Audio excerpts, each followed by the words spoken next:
കൂട്ടുകാർക്ക് നല്ലൊരു ദിവസം ആശംസിച്ചുകൊണ്ട് നമുക്ക് നേരെ രേവതിയുടെ സച്ചിയുടെ വരാൻ പോകുന്ന ദിവസത്തെ നല്ലൊരു വിശേഷം കേട്ടാലോ. എല്ലാ ദിവസവും ഉച്ചയ്ക്ക് രേവതിയുടെ സച്ചിയുടെ പുതിയ പുതിയ വിശേഷങ്ങളൊക്കെ ചാനലത്ത് അപ്ലോഡ് ചെയ്യുന്നുണ്ട് കേട്ടോ. മറക്കാതെ എല്ലാവരും കയറി കാണണേ. അതോടൊപ്പം തന്നെ ആദ്യമായി കാണുന്നവരാണെങ്കിൽ ചാനൽ ഇഷ്ടപ്പെട്ട ഒന്ന് സബ്സ്ക്രൈബ് ചെയ്യാൻ മറക്കരുത്. വീഡിയോ ഇഷ്ടപ്പെടുക ലൈക്ക് ചെയ്യാനും മറക്കരുത് കേട്ടോ. നമ്മുടെ മുന്നോട്ടുള്ള യാത്രയിൽ നിങ്ങളുടെ ഓരോ ലൈക്ക് സപ്പോർട്ട് വേണം നമുക്ക് പ്രചോദനമായിട്ട് മാറിക്കൊണ്ടിരിക്കണേ. അപ്പൊ നമുക്ക് നേരെ വിശേഷത്തിലേക്ക് പോയാലോ.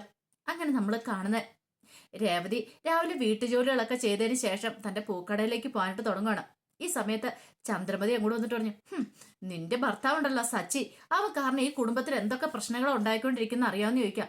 ഇത് കേട്ട് കഴിഞ്ഞപ്പോ രേവതി പറഞ്ഞു, സച്ചിയാണ് ഇപ്പൊ എന്താ ചെയ്തതെന്ന് ചോദിക്കുക. ഒന്നും ചെയ്തില്ലല്ലേ? രാവിലെ സുധി ഇന്റർവ്യൂവിന് പോകാൻ ഇറങ്ങിക്കഴിഞ്ഞപ്പോ അവൻ എന്തൊക്കെയാ പറഞ്ഞേ? അവന്റെ വിചാരം അവൻ വലിയ കളക്ടർ ഉദ്യോഗത്തിന് പോവാന്നാ. എന്നിട്ടോ അവൻ പോകുന്ന ഡ്രൈവർ ജോലിക്കല്ലേന്ന് ചോദിക്കുക. അമ്മ എന്തിനാ ഇങ്ങനെ വെറുതെ കുറ്റപ്പെടുത്തുന്നേ? സച്ചിയേട്ടനെ കുറ്റപ്പെടുത്തേണ്ട കാര്യമൊന്നുമില്ലെന്ന് പറയണം. ഇതേ ഇനിയും ഞാൻ അവനെ പറയും. അപ്പോഴേക്ക് ശ്രുതിയും കൂടെ അങ്ങോട്ട് വരുവാണ്. ഈ സമയം ശ്രുതി പറഞ്ഞു, അല്ലേലും ശരിയാമ്മേ, രാവിലെ എന്തൊക്കെയാ പറഞ്ഞത്? പാവം ശ്രുതിയുടെ മനസ്സാകെപ്പാടെ വേദനിച്ചാ പോയിരിക്കുന്നത്. ഇങ്ങനെ പോയിട്ടുണ്ടെങ്കിൽ ഇന്റർവ്യൂവിന് പാസ്സാവുന്ന പോലും അറിയാൻ പറ്റില്ല. കാരണം മനസ്സിൽ നൊന്ത് പോയിട്ടുണ്ടെങ്കിൽ അത് പാസ്സാവണമെന്നും ഇല്ലെന്ന് പറയാ. ഇത് കേട്ടുകഴിഞ്ഞപ്പോ രേവതി പറഞ്ഞു, സച്ചിയേട്ടന് വേണ്ടാത്ത കാര്യങ്ങളൊന്നും പറഞ്ഞിട്ട് എനിക്ക് തോന്നിയില്ല. കാരണം ചെയ്തെന്താ? സുധി ഇത്രയും കാലം എല്ലാരും പറ്റിച്ചോണ്ടിരിക്കുവല്ലായിരുന്നോ? ജോലി ഉണ്ടെന്ന് പറഞ്ഞോണ്ട് പാർക്കിൽ പോയി ചുറ്റി അടിച്ചിരിക്കുവല്ലായിരുന്നോ? അങ്ങനെ ആരും പറ്റിച്ചിട്ടില്ല. സച്ചേട്ടൻ ഇപ്പൊ പോകുന്നുണ്ടെങ്കിലും നല്ല അന്തസ്സായിട്ട് ഡ്രൈവർ ജോലിക്ക് തന്നെ പോണേന്ന് പറയാണ്. പിന്നെ എല്ലാരും കൂടെ സച്ചേട്ടനെ കുറ്റപ്പെടുത്തേണ്ട കാര്യമില്ല. ഒരു പക്ഷേങ്കിൽ ആ കൃത്യസമയത്ത് തന്നെ സച്ചേട്ടൻ കള്ളത്തരങ്ങളൊക്കെ കണ്ടുപിടിച്ചില്ലായിരുന്നെങ്കിൽ എന്താണ് സ്ഥിതി? ഇപ്പോഴും സുധി പാർക്കിൽ പോയി ഇരിക്കുമല്ലോ ഉണ്ടായിരുന്നുള്ളൂ എന്ന് ചോദിക്കാം. ഇത് കേട്ടാൽ ചന്ദ്രമതിക്ക് അവൻ ഇഷ്ടപ്പെട്ടില്ല. ഒരു കാര്യം ഞാൻ പറഞ്ഞേക്കാം, ദേ അവനെ പറഞ്ഞ് വേണമെങ്കിൽ മര്യാദയ്ക്ക് നിർത്തിക്കോണെന്ന് പറയാം. ഇത് കേട്ടതും രേവതി പറഞ്ഞു, ഓഹോ, അമ്മ ഒരു കാര്യം വിചാരിക്കണം. ഇതേ എന്റെ കൂടെ വന്നിട്ട് 1 വർഷം ആകുന്നുള്ളൂ. ഇത്രയും വർഷം അമ്മയുടെ കൂടെയാ താമസിച്ചുകൊണ്ടിരുന്ന സച്ചേട്ടൻ. എന്നിട്ട് അമ്മയ്ക്ക് പറഞ്ഞ് തിരുത്താൻ പറ്റിയില്ല. പിന്നെയാണോ ഈ 1 വർഷം ഞാൻ കൂടെയുള്ളപ്പോ എനിക്ക് പറഞ്ഞ് തിരുത്താൻ പറ്റുന്നേ? അമ്മയുടെ മകനല്ലേ, അമ്മ പറഞ്ഞ അനുസരിക്കില്ലെന്ന് ചോദിക്കുക. ഇത് കേട്ടപ്പോ ചന്ദ്രമതി, ഓഹോ, നിനക്ക് അത്രയ്ക്ക് വല്ല നാക്കാണല്ലോ. നേരത്തെ പോലെ അല്ലോ, ഇപ്പൊ എന്ത് പറഞ്ഞാലും തിരിച്ചു മറുപടി പറയാൻ തുടങ്ങിയല്ലോ. എന്നിട്ട് നീ പറഞ്ഞിട്ട് അവന് അനുസരിക്കാഞ്ഞിട്ടാണോ നിനക്ക് വേണ്ടി ഒരു സ്വന്തമായിട്ടൊരു പൂക്കടയ്ക്ക് ഇട്ടുവന്നേ? ഇത് കേട്ടതും രേവതി പറഞ്ഞു, അതെ, എനിക്ക് വേണ്ടി ഒരു പൂക്കട ഇട്ട് തന്നിട്ടുണ്ടെങ്കിൽ അത് ഞാൻ പറഞ്ഞിട്ട് ചെയ്തല്ല, അത് സ്വയം മനസ്സാല ചെയ്ത കാര്യമാണ്. എന്നോടുള്ള ഇഷ്ടം കൊണ്ട് ചെയ്ത കാര്യം. ഓ, അപ്പം നിന്നോട് അത്രയും മാത്രം ഇഷ്ടമല്ലേ? എന്നിട്ടാണോ നീ പറഞ്ഞിട്ട് അനുസരിക്കാത്തതെന്ന് ചോദിക്കുക. അതെ, പറയേണ്ട കാര്യങ്ങളൊക്കെ പറഞ്ഞ് ഞാൻ അനുസരിപ്പിക്കാറുണ്ട്. അല്ലാതെ വേണ്ടതിനും വേണ്ടാത്തതിനും എല്ലാം ഞാൻ പറഞ്ഞങ്ങനെ മല്ലി ഉടിപ്പിക്കാറില്ല. അതിന്റെ കാര്യം എനിക്കില്ല എന്ന് പറയാണ്. പിന്നെ സച്ചേന്റെ കാര്യങ്ങളൊക്കെ സച്ചേണ്ട് നോക്കാനറിയാം. പിന്നെ അമ്മ ഇങ്ങനെ ഓരോന്ന് കുത്തി കുത്തി പറഞ്ഞുകൊണ്ടിരിക്കണ്ട. ഈ കുടുംബത്തിൽ എന്തേലും പറഞ്ഞിട്ടുണ്ടെങ്കിൽ ഈ കുടുംബത്തിന് നന്മയ്ക്ക് വേണ്ടിയിട്ടോ പറഞ്ഞിട്ടുള്ളൂ. അതിനേക്കാൾ അപ്പുറം വേറൊന്നും പറഞ്ഞിട്ടില്ലെന്ന് പറയാം. അതെ, എനിക്ക് കടയിൽ കുറച്ച് തിരക്കുണ്ട്, ഞാൻ പോട്ടേന്ന് അങ്ങോട്ട് പറയണം. പിന്നെ കോടികളുടെ ബിസിനസ് നടത്താൻ അങ്ങോട്ട് പോവല്ലേ? ഒരു ചെറിയ പൂക്കട ഉണ്ടായിട്ട് അവളെ അഹങ്കാരം കണ്ടില്ലേ? പോക്കണ്ടില്ലേ എന്ന് പറയണം. പിന്നീട് ഇതേ ഉണ്ടല്ലേ, ശ്രുതി നിൽക്കുന്നുണ്ടോ, വലിയ ബ്യൂട്ടി പാർലറിന്റെ ഉടമയാ. എന്നിട്ട് അവൾക്ക് അതിന്റെ അഹങ്കാരം കാര്യങ്ങളൊന്നുമില്ല. ഒരു ചെറിയൊരു പൂക്കടയുള്ള ഇവളുടെ അഹങ്കാരം കണ്ടില്ലേ? ഈ സമയം ശ്രുതി പറഞ്ഞു, എത്ര അഹങ്കരിക്കാനാമേ, ഇന്ന് കണ്ടോ വൈകുന്നേരം ശ്രുതി ജോലിയൊക്കെ കിട്ടും, ജോലിയൊക്കെ ആയിട്ടോ ഇങ്ങോട്ട് വരത്തുള്ളൂ. കണ്ടോ ഇന്റർവ്യൂവിന് പാസ്സാവും, ഉറപ്പായിട്ടുള്ള കാര്യമാണ്. വൈകുന്നേരം എല്ലാവരുടെയും മുഖമൊക്കെ ഇവിടെ കാണണം എന്ന് പറയാണ്. ഇത് കേട്ടപ്പോൾ രേവതി പറഞ്ഞു, എനിക്ക് നിങ്ങളോട് സംസാരിച്ചുകൊണ്ടിരിക്കാൻ സമയമില്ല, ഞാൻ പോട്ടെ എന്ന് പറഞ്ഞ് കടയിലേക്ക് അങ്ങോട്ട് ഇറങ്ങി പോവാണ്. ഈ സമയം ചന്ദ്രമതി ശ്രുതിനെ ആശ്വസിപ്പിച്ചു, പോട്ടെ മോളെ, സാരമില്ല, ദേ അവരുടെ സ്വഭാവം അറിയാലോ. എന്നാലും എനിക്ക് നല്ല വിഷമമുണ്ട്. ഇങ്ങനെ സച്ചി എപ്പോഴും ഇങ്ങനെ ഓരോന്ന് കുറ്റപ്പെടുത്തിയൊക്കെ പറഞ്ഞു കഴിയുമ്പോഴത്തേനും മോളത് കാര്യമൊക്കെ എടുക്കേണ്ടതൊക്കെ പറഞ്ഞുകൊണ്ട് ചന്ദ്രമതി വലിയ ആളും കളിച്ച് ശ്രുതിനെ കൂടെ ആശ്വസിപ്പിക്കുകയാണ്. പിന്നീട് ശ്രുതി ഇന്റർവ്യൂവിന് ചെന്ന് കഴിഞ്ഞപ്പോഴത്തേനും അവിടെ ഒഴിവെടുന്ന് പറഞ്ഞാൽ ചെല്ലുന്നേ. അങ്ങനെ അവിടുന്ന് ജോലി കിട്ടിയില്ല. അവിടുന്ന് പറഞ്ഞു വിട്ടു. ഒരു 3-4 അടുത്ത് പോയി, ഒരിടത്തും പാസ്സായില്ല, ഒരിടത്തൊന്നും ജോലി കിട്ടിയില്ല. ആകെ പണം തകർന്ന് തരിപ്പണമായിട്ട് നടക്കുക. ഇനി എങ്ങോട്ട് പോകണം, എന്ത് ചെയ്യണമെന്ന് അറിയത്തില്ല. അപ്പോഴാണ് നേരത്തെ ജോലി ചെയ്തുകൊണ്ട് ആ കമ്പനിയുടെ കാര്യം ഓർമ്മ വന്നേ. അത് ശ്രുതി ഇടയ്ക്ക് മസാജ് ചെയ്യാൻ പോകുന്ന ആ മാഡത്തിന്റെ കമ്പനിയായിരുന്നു. അവിടെ ഒന്ന് പോയി ചോദിച്ചാലോ എന്നോർത്ത് അങ്ങോട്ടേക്ക് ചെല്ലുവാണ്. അങ്ങനെ ചെന്ന് കഴിഞ്ഞപ്പോൾ അവിടുത്തെ സ്റ്റാഫ് വന്നിട്ട്, ജാഹാ സുധിയോ, ഇതെന്താ ഇവിടെ? അല്ല, നിന്നെ ജോലിയിൽ നിന്ന് പിരിച്ചുവിട്ടല്ലേ, വീണ്ടും എന്തിനാ ഇങ്ങോട്ട് വന്നേന്ന് ചോദിക്കുക. അല്ല, ഒരു എക്സിക്യൂട്ടീവിന്റെ ഒഴിവുണ്ടെന്ന് അറിഞ്ഞു, അതുകൊണ്ട് വന്നാന്ന് പറയണം. ഓ, അങ്ങനെയാണോ? കയറി ചെല്ലാൻ പറയാണ്. അങ്ങനെ കുറച്ചു കഴിയുമ്പോഴത്തേനും സുധീനെ അകത്തേക്ക് വിളിപ്പിച്ചു. സുധി അങ്ങോട്ട് ചെല്ലുവാണ്. അപ്പം മാഡം ചോദിച്ചു, ആഹാ സുധിയോ വീണ്ടും വന്നല്ലോ, എന്ത് പറ്റിയെന്ന് ചോദിക്കുകയാണ്. ജോലിയൊക്കെ എങ്ങനെ പോണെന്ന് ചോദിക്കുക. ഇത് കേട്ട് കഴിഞ്ഞപ്പോൾ സുധി പറഞ്ഞു, അല്ല മാം, എനിക്കിപ്പോ ജോലി ഇല്ലാന്ന് പറയണം. ജോലി ഇല്ലേ?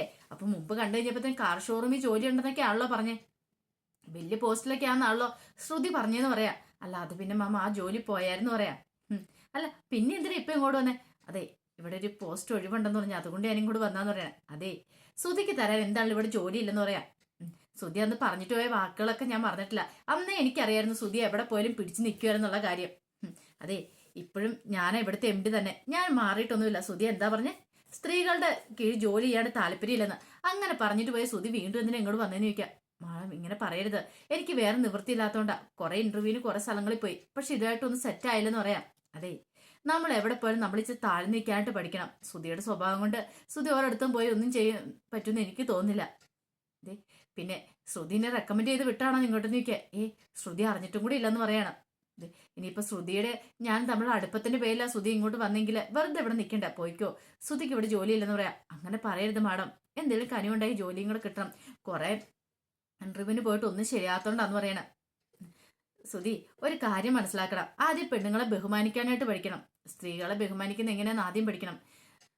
ശ്രുതിയുടെ അമ്മ ഒരു സ്ത്രീയല്ലേ, പിന്നെ ഭാര്യ സ്ത്രീയല്ലേ, എന്നിട്ടാണോ സ്ത്രീ ഒരു എം ഡി ആയിട്ടിരിക്കുന്ന ഒരു സ്ഥാപനത്തിൽ ജോലി ചെയ്യാൻ പറ്റില്ലെന്ന് പറഞ്ഞേ? അല്ല, ഇതിനു മുമ്പ് ശ്രുതി ജോലി ചെയ്തുകൊണ്ടിരുന്ന ഒരു പുരുഷൻ എം ഡി ആയിട്ട് ഇരുന്നിടത്തല്ലേ, പിന്നെ എന്ത് പറ്റി? അല്ല, അവിടെ ചെറിയ പ്രോബ്ലംസ് ഒക്കെ ഉണ്ടായതുകൊണ്ട് ശ്രുതിയുടെ സ്വഭാവത്തിന് ഒരിടത്തും പോയി പിടിച്ചു വെക്കാനായിട്ട് പറ്റില്ല. അതുകൊണ്ട് ഇവിടെ പറ്റില്ല ശ്രുതിക്ക് ജോലി ഇല്ല എന്ന് പറയണം. Madam please. അതെ, ഇനി ഞാൻ ഇറക്കി വരേണ്ട കാര്യമുണ്ടോ? ഇറങ്ങി പോകാൻ പറഞ്ഞാൽ ഇറങ്ങി പോകുന്നതല്ല എന്നെ മര്യാദ എന്ന് ചോദിക്കുക. അങ്ങനെ അവിടുന്ന് നാണം കെട്ട് ശ്രുതി ഇറങ്ങുവാണ്. ഈ സമയത്ത് ശ്രുതിയുടെ അടുത്തേക്ക് വർഷ എല്ലുവാണ്. അപ്പൊ ശ്രുതി ഇങ്ങനെ വിഷമിച്ചിരിക്കുക. ശ്രുതിയോട് വർഷ പറഞ്ഞു, എന്തിനാ ഇങ്ങനെ വിഷമിച്ചിരിക്കുന്നത്? ജോലി ഇല്ലെന്ന് ഓർത്തിട്ടാണോ നിൽക്കണേ? എന്നാലും ഞാൻ ശ്രുതിയുടെ കാര്യം ഓർത്തിട്ട് അതൊന്നും ഓർത്ത് വിഷമിക്കണ്ട. എന്നാലും ആ സച്ചി അങ്ങനെയൊക്കെ പറഞ്ഞില്ലേന്ന് ചോദിക്കണം. അതാണോ കാര്യം? അവരങ്ങനെ പറഞ്ഞോർത്ത് എന്താ കുഴപ്പമിരിക്കുന്നത്? അതിനകത്ത് ഇച്ചിരി ഫീൽ ചെയ്യേണ്ട കാര്യമൊന്നും ഇല്ലാന്ന് പറയണ. അതെ, ഇപ്പൊ ഒരു ജോലി കിട്ടിയില്ല എന്ന് ഓർത്തോണ്ട് നമുക്ക് പോയി ആത്മഹത്യ ചെയ്യാനൊന്നും പറ്റില്ലോ. അപ്പൊ നമ്മൾ അടുത്ത ജോലിക്ക് ട്രൈ ചെയ്തോണ്ടിരിക്കണം എന്ന് പറയാം. പക്ഷെ ഇത്രയും പഠിച്ചിട്ടും ഒരു ജോലി കിട്ടാത്ത, അതുകൊണ്ട് എനിക്ക് വിഷമമെന്ന് പറയണ. അല്ല, ഞാനൊരു കാര്യം ചോദിച്ചോട്ടെ, ശ്രുതിക്ക് സ്വന്തം ബ്യൂട്ടി പാർലർ അല്ലേ, അതിന്റെ കുറച്ച് ബ്രാഞ്ചസ് അങ്ങ് തുടങ്ങി എന്താ കുഴപ്പമിരിക്കുന്നത്? അങ്ങനെയാണെങ്കിൽ ശ്രുതിക്ക് കൂടെ ഒന്ന് ഹെൽപ്പ് ചെയ്യാൻ പറ്റില്ല ബാക്കി കാര്യങ്ങളിലൊക്കെ. അതെങ്ങനെയുണ്ട്? ഒരു സ്വന്തമായിട്ട് ബിസിനസ് നടത്തുന്നത് നല്ലതല്ലേന്ന് ചോദിക്കുകയാണ്. ഈ സമയം ചന്ദ്രമതി പുറത്തേക്ക് വരിക. ചന്ദ്രമതി കേട്ടത് റൂമിന്റെ പുറത്തുനിന്ന്, ആഹാ കൊള്ളാലോ, പക്ഷെ നന്നായിട്ട് മോട്ടിവേറ്റ് ചെയ്യുന്നുണ്ട്. ഇങ്ങനെയാണെങ്കിൽ മിക്കവാറും താൻ ഉദ്ദേശിച്ച പോലെയൊക്കെ കാര്യങ്ങൾ നടക്കും. ഇങ്ങനെ വർഷയുടെ ഈ ചോദ്യം കേട്ട് കഴിഞ്ഞപ്പോഴത്തേനും ശ്രുതി പെട്ടെന്ന് പറഞ്ഞു, അത് ശരിയാത്തിരുന്നത്. അതെന്താ? ഞാൻ ബ്യൂട്ടി പാർലർ തുടങ്ങിയിട്ട് കുറച്ച് നാളേ ആയുള്ളൂ. അപ്പൊ അതിന്റെ ബ്രാഞ്ച് ഒന്നും തുടങ്ങാനായിട്ടുള്ള സമയമായില്ല. അതിനൊക്കെ ഇനി സമയം പിടിക്കുമെന്ന് പറയാ. എന്നാ പിന്നെ ഒരു കാര്യം ചെയ്യുക, ശ്രുതിക്ക് വേറെ എന്തെങ്കിലും ബിസിനസ് ആരംഭിച്ചു കൊടുക്കുക. അങ്ങനെയാണെങ്കിൽ അത് നല്ല കാര്യമല്ലെന്ന് ചോദിക്കുക. അല്ല, വേറെന്ത് ബിസിനസ്സാ? ശ്രുതിക്ക് ഇഷ്ടമുള്ള ബിസിനസ്. അല്ല, അതിനൊക്കെ കുറച്ച് പണം ആവൂലേ? പണത്തിന് എന്താ കുഴപ്പം? ശ്രുതിയുടെ അച്ഛൻ മലേഷ്യ എന്നല്ലേ പറഞ്ഞേ? മലേഷ്യയിലാണെങ്കിൽ ഡാഡിയോട് പറഞ്ഞിട്ടുണ്ടെങ്കിൽ കുറെ പൈസ അയച്ചു തരത്തില്ലേ? അങ്ങനെ ശ്രുതിക്ക് ഒരു ബിസിനസ് തുടങ്ങാൻ മേലേന്ന് ചോദിക്കാം. ഇതൊക്കെ കേട്ട് പുറത്തു നിന്ന് ചന്ദ്രമതിക്ക് എന്തെന്നില്ലാത്ത സന്തോഷം. താൻ പറയേണ്ട കാര്യങ്ങളൊക്കെ വർഷ പറഞ്ഞു കൊടുക്കുന്നുണ്ട്. ഇനിയിപ്പൊ അവളുടെ മറുപടിയും കൂടെ കേട്ടാൽ മതി. പെട്ടെന്ന് ശ്രുതി പറഞ്ഞു, അതൊന്നും നടക്കത്തില്ല എന്ന് പറയാം. അതെന്താ? അതൊന്നും ശരിയാവത്തില്ല. കാരണം ശ്രുതി എവിടെയായാലും ഒരു ജോലി ചെയ്ത് ആരുടെയും കീഴിൽ നിന്ന് നന്നായിട്ട് ആയാൽ മാത്രമേ നമുക്ക് സ്വന്തമായിട്ട് ഇത് തുടങ്ങാൻ പറ്റുള്ളൂ ബിസിനസ്സൊക്കെ. അല്ലെങ്കിൽ ചിലപ്പോൾ ബിസിനസ്സൊക്കെ പൊട്ടി പാളീസായി പോകും. അതുകൊണ്ട് നമുക്ക് വിശ്വസിച്ച് പെട്ടെന്ന് അങ്ങോട്ട് തുടങ്ങാനൊന്നും പറ്റില്ല എന്ന് പറയാണ്. അതിന്റെ എക്സ്പീരിയൻസ് വേണമെന്ന് പറയാം. ഇത് കേട്ടതും വർഷം പറഞ്ഞു, ഞാൻ എന്താണെങ്കിലും ശ്രീകാന്തിന് വേണ്ടി റെസ്റ്റോറൻറ്റ് തുടങ്ങാൻ തീരുമാനിച്ചിട്ടുണ്ട്. എൻ്റെ മനസ്സിൽ പല ഐഡിയകളും ഉണ്ടെന്ന് പറയണം. ഈ ഡബ്ബിംഗ് സ്റ്റുഡിയോ ഒരെണ്ണം ഇടണമെന്ന് എനിക്ക് ആഗ്രഹമുണ്ട്. അങ്ങനെ ഡബ്ബിംഗ് സ്റ്റുഡിയോ തുടങ്ങണം. അത് മാത്രമല്ല അതോടൊപ്പം തന്നെ ശ്രീകാന്ത് സ്വന്തം റെസ്റ്റോറൻറ്റ് തുടങ്ങണമെന്ന് ആഗ്രഹമുണ്ട്. അധികം വൈകാതെ തന്നെ അതൊക്കെ നടക്കുമെന്ന് പറയണം. ഇതൊക്കെ കേട്ട് പുറത്തു നിന്ന് ചന്ദ്രമതിക്ക് എന്തെന്നില്ല സന്തോഷം. എൻ്റെ ഭഗവാനെ, അങ്ങനെയൊക്കെ തുടങ്ങുമ്പോൾ താൻ ആരായിരിക്കും? പിന്നെ നിലത്തെങ്ങും തനിക്ക് നിൽക്കേണ്ട കാര്യം വരില്ല. അങ്ങനെ പല ചിന്തകളും ചന്ദ്രയുടെ മനസ്സിലേക്ക് വരികയാണ്. പിന്നീട് ചന്ദ്ര അകത്തേക്ക് അങ്ങോട്ട് കയറി ചെല്ലുകയാണ്. ചെന്ന് കഴിഞ്ഞിട്ട്, അതെ, വർഷമോള് പറയുന്നത് ഞാൻ കേട്ടായിരുന്നു കേട്ടോ. അതെ, ഒരു കാര്യം ചെയ്യും ശ്രുതി, നീ വീട്ടിൽ വിളിച്ച് ഡാഡിയോട് പറ, പൈസ തരാൻ പറ, ശ്രുതിക്കൊരു ബിസിനസ് തുടങ്ങാനാന്ന് പറ എന്ന് പറയണേ. ഇത് കേട്ടിഞ്ഞിപ്പം ശ്രുതി പെട്ടെന്ന് ആലോചിച്ചു, എൻ്റെ ഭഗവാനെ, എങ്ങനെ ഇവരെയൊക്കെ പറഞ്ഞ് മനസ്സിലാക്കും? തനിക്ക് ഡാഡിയില്ല, ഒന്നും ഇല്ലാത്തൊരു കാര്യം ഇനി പറഞ്ഞിട്ട് കാര്യമില്ലല്ലോ, കള്ളത്തരം പറഞ്ഞു പോയില്ലേ, പിടിച്ചെന്നല്ലേ പറ്റുള്ളൂ. പെട്ടെന്ന് പറഞ്ഞു, അതൊന്നും ശരിയാകത്തില്ല. എന്താ? എനിക്ക് അതിനോടൊന്നും താല്പര്യമില്ല. നമ്മൾ സ്വന്തമായിട്ട് അധ്വാനിക്കുന്ന പൈസയും കൊണ്ട് വേണം നമ്മൾ കാര്യങ്ങളൊക്കെ മുന്നോട്ട് നീങ്ങാനായിട്ട്. ആ ഡാഡിയോട് ചോദിക്കാനൊന്നും എനിക്ക് പറ്റില്ല എന്ന് പറയണം. അതുകൊണ്ട് അത് വേണ്ട. ശ്രുതിക്ക് എന്താണോ അധികം വൈകാതെ ജോലി കിട്ടും. ജോലി കിട്ടുമ്പോൾ കിട്ടിയാൽ മതി. അതുവരെ ഇങ്ങനെ അങ്ങോട്ട് പോട്ടെ എന്ന് പറഞ്ഞുകൊണ്ട് ശ്രുതി ഒന്നും മിണ്ടാതെ അങ്ങോട്ട് ഇറങ്ങി പോവാണ്. ഈ സമയം വർഷയോട് ചന്ദ്രബോധ, അതെ, മോളുടെ ഇടയ്ക്കൊന്ന് പറയണം, കാര്യങ്ങളൊക്കെ ഒന്ന് പറഞ്ഞ് മനസ്സിലാക്കി കൊടുക്കണം. എങ്കിൽ മാത്രം ഇനിയിപ്പം ശ്രുതിയുടെ ജീവിതം നല്ല രീതിയിൽ മുന്നോട്ട് പോകത്തുള്ളൂ എന്ന് പറയണം. പിന്നീട് രേവതി എന്ത് ചെയ്യണം, പൂക്കടയിൽ നിന്ന് വീട്ടിലേക്ക് വരുവാണ്. വീട്ടിലേക്ക് വരുന്ന സമയത്താണ് അവിടെ ചന്ദ്രമതി ഇരിക്കുന്നുണ്ട്. ചന്ദ്രമതിക്ക് രേവതിനെ കണ്ടതും അങ്ങോട്ട് അടിമുടി അങ്ങോട്ട് പെരുത്ത് കയറി. നീ എന്താ ഇപ്പം ഇങ്ങോട്ട് വന്നേ? അല്ലമ്മേ, ഞാൻ കുറച്ച് വെള്ളം കുടിക്കാണ്ട് വന്നു. ഓ, വെള്ളമൊക്കെ നിനക്ക് അങ്ങോട്ട് എടുത്തോണ്ട് വെച്ചാ പോലെ. ഇടയ്ക്കിടയ്ക്ക് ഇവിടെ എന്താ നടക്കുന്നത്, എന്താ സംഭവിച്ചെന്ന് അറിയാൻ വേണ്ടിട്ട് ഇങ്ങോട്ട് ഓടി വരണല്ലേ എന്നൊക്കെ ചോദിക്കുക. രേവതി അതിന് മറുപടി ഒന്നും പറഞ്ഞില്ല. അപ്പോഴേക്കും അകത്തുനിന്ന് ശ്രുതിയും വർഷയും കൂടെ അങ്ങോട്ട് ഇറങ്ങി വരുവാണ്. പെട്ടെന്ന് ശ്രുതി പറഞ്ഞു, അതെ, ഞാൻ ഈ പറഞ്ഞ കാര്യങ്ങളൊന്നും ഇനി പറയാനായിട്ട് പോകണ്ട. ഇനിയിപ്പോൾ ഇതൊക്കെ അറിഞ്ഞാൽ മതി. ഇവിടെ കിടന്ന് ഇനി അടുത്ത പ്രശ്നമായിക്കോളും എന്ന് പറയണം. ഇനിയിപ്പോൾ ശ്രുതിക്ക് ജോലിയും കൂടി ഇല്ലാതെ വന്നിട്ടുണ്ടെങ്കിൽ അതായിരിക്കും ഇവിടുത്തെ മെയിൻ പ്രശ്നം എന്ന് പറയാം. വർഷയോട് ഞാനിപ്പോൾ പേടിക്കേണ്ട കാര്യം എന്താ? പേടിക്കേണ്ട കാര്യമൊന്നും ഇല്ലല്ലോ. ഇവിടെ ആരെയെ പേടിച്ചാ? നിങ്ങൾക്ക് ജോലി ഇല്ലെങ്കിൽ അത് നിങ്ങളുടെ പേഴ്സണൽ കാര്യമല്ലേ. അതിനകത്ത് ഇപ്പോൾ വേറെ ആരും എന്ത് പറയാനെന്ന് ചോദിക്കുകയാണ്. ഈ സമയം ചന്ദ്രമതി അകത്തേക്ക് അങ്ങോട്ട് കയറിപ്പോയി. അപ്പോഴേക്കാണ് രേവതി അങ്ങോട്ടേക്ക് വന്നേ. രേവതിനെ കണ്ടു കഴിഞ്ഞപ്പോൾ തന്നെ പറഞ്ഞു, ഇവിടെ ജോലി ഇല്ലെങ്കിൽ ചിലരുടെയൊക്കെ കറുത്ത മുഖം കാണണം. ജോലി ഇല്ലെന്നും പറഞ്ഞിട്ട് അധിക്ഷേപിച്ചുകൊണ്ടിരിക്കും എപ്പോഴും. ആ സച്ചിയുടെ കാര്യം തന്നെ എടുത്തു നോക്കിയേ. സച്ചിക്ക് എപ്പോൾ നോക്കിയാലും സുധീനെ ചീത്ത പറയേണ്ട സമയമാണെന്ന് പറയാം. വർഷ പറഞ്ഞു, അതിനെന്തിനാ സുധീനെ ചീത്ത പറയണേ? സുധീനെ ചീത്ത പറയേണ്ട കാര്യമൊന്നുമില്ലല്ലോ. ഒരു ജോലി ഇല്ലെന്നും പറഞ്ഞുകൊണ്ട് അത് അത്ര വലിയ കാര്യമൊക്കെ എടുക്കേണ്ട കാര്യമൊന്നുമില്ലെന്ന് പറയാണ്. ഇത് കേട്ടപ്പോൾ രേവതി പറഞ്ഞു, അതെ, ജോലി ഇല്ലെന്നുള്ളത് ശരി തന്നെയാ. പക്ഷേ എങ്കിൽ അതിന്റെ പേരിൽ സച്ചേട്ടൻ പറയുന്നുണ്ടെങ്കിൽ അത് ആർക്ക് വേണ്ടാ? ഈ പറയും ശ്രുതിക്ക് വേണ്ടിയിട്ടാണ് തന്നെ തന്നെയാ. ശ്രുതി നന്നാൻ വേണ്ടിയിട്ടാ, അല്ലാതെ മറ്റൊന്നിനും വേണ്ടിയിട്ടല്ല. ഒരു പക്ഷേങ്കില് സച്ചേട്ടൻ കള്ളത്തരൊന്നും കണ്ടുപിടിച്ചില്ലായിരുന്നെങ്കിൽ ഇപ്പോഴും പാർക്കിലേക്ക് പോയി അവിടെ ഇരുന്ന് കടല നിന്നുകൊണ്ടിരിക്കുകയെന്ന് പറയാം. വർഷ പറഞ്ഞു, അല്ല, ഇങ്ങനെയുള്ള കാര്യങ്ങളൊക്കെ ഇത് പബ്ലിക്കായിട്ട് പറയേണ്ട കാര്യമുണ്ടോ? അത് അവളോട് തനിച്ച് വിളിച്ച് പറയുന്നല്ലേ നല്ലതെന്ന് ചോദിക്കുകയാണ്. അപ്പോഴേക്ക് ശ്രീകാന്തും കൂടെ അങ്ങോട്ട് വരുവാണ്. ഇത് കേട്ടപ്പോൾ ശ്രീകാന്ത് പറഞ്ഞു, അത് ശരിയായിട്ടെത്തി. സച്ചേട്ടൻ ആ കാര്യം പബ്ലിക്കായിട്ട് പറയേണ്ട കാര്യമില്ലായിരുന്നു. ഇവരെ വിളിച്ച് മാറ്റി നിർത്തി പറയായിരുന്നു. സുധീനെ മാറ്റി നിർത്തി പറയായിരുന്നു പറയണം. രേവതി പറഞ്ഞു, അതിനിപ്പോ എന്താ പറഞ്ഞാലും എന്താ കുഴപ്പമിരിക്കുന്നത്? തെറ്റായിട്ടൊന്നും പറഞ്ഞില്ലല്ലോ. സച്ചേട്ടൻ ശരിയായിട്ടുള്ളൊരു കാര്യമല്ലേ പറഞ്ഞേ. സച്ചേട്ടൻ ഇവിടെ കുറച്ചു ദിവസം ജോലി ഇല്ലായിരുന്നു. കഴിഞ്ഞപ്പോ ജോലി ഇല്ലെന്ന് പറഞ്ഞുകൊണ്ട് ഇവിടെ എന്തൊക്കെ ഭൂകമ്പങ്ങളാണ് ഉണ്ടായത്. അപ്പൊ അത് വെച്ച് നോക്കുമ്പോ ഒന്നും അല്ല എന്നൊക്കെ പറയണം. ഇതങ്ങോട്ട് ഇഷ്ടപ്പെട്ടില്ല ശ്രുതി പറഞ്ഞു, നിങ്ങൾ ആരും കൂടുതൽ കളിയാക്കൊന്നും വേണ്ട. ഇത് കേട്ടപ്പോ രേവതി പറഞ്ഞു, ആര് കളിയാക്കുന്നു? ആരും ഇവിടെ കളിയാക്കിയിട്ടൊന്നും ഇല്ലെന്ന് പറയണം.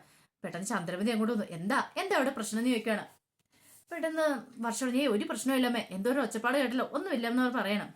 ദേ, ഇവള് വന്നിട്ടുണ്ടെങ്കിൽ എന്തെങ്കിലുമൊക്കെ പറഞ്ഞു കണക്കും. ഈ രേവതി അവളും ഉണ്ട്, അവളുടെ ഒരു ഭർത്താവും ഉണ്ട്. വലിയ കേമനാന്ന വിചാരം. കാൽക്കാശിന് ഗതിയില്ല. ആകെപ്പാടെ ഒരു പേട്ടൊരു പൂക്കടയുണ്ട്, പിന്നെ ഒരു കാർ ഓടിക്കുന്ന പണിയുണ്ട്. എന്നിട്ടോ എന്തൊരു തലക്കനാന്ന് പറഞ്ഞാൽ കൂടുതലൊന്നും പറയുന്നില്ലെന്ന് പറയാണ്.